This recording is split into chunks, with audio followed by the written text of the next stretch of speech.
মাদারীপুর ১ আসনে বিএনপি প্রার্থীর মনোনয়ন স্থগিতাদেশ প্রত্যাহারের দাবিতে বিশাল র্যালি ও সমাবেশ। বিস্তারিত জানাচ্ছেন নওরিন ওমর ওয়ারিশা।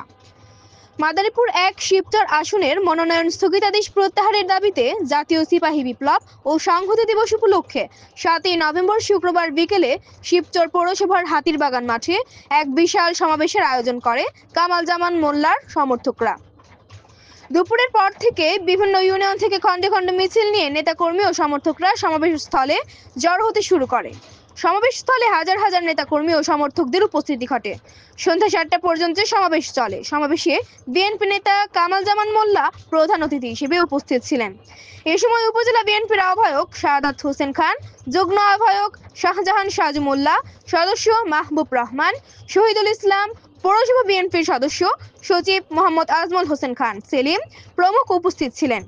প্রধান অতিথির বক্তব্যে কামাল জামান মোল্লা বলেন, আমার নেতা দেশনায়ক তারেক রহমান বলেছিলেন, যারা বিগত ফ্যাসিস্ট সরকারের আমলে জেল খেটেছে, জুলুম নির্যাতনের শিকার হয়েছেন, তাদেরকেই মনোনয়ন দেওয়া হবে। তিনি তার কথা রেখেই আমাকে দল থেকে মনোনয়ন দিয়েছেন, কিন্তু কুচক্রী মহলের ষড়যন্ত্রের শিকার হয়ে আমার মনোনয়ন স্থগিত করা হয়েছে। কোনো ষড়যন্ত্রই আমাকে রুখতে পারবে না। আমার বিশ্বাস, আমার মনোনয়ন স্থগিতাদেশ প্রত্যাহার করে দল আমাকে পুনরায় মনোনয়ন দেবে।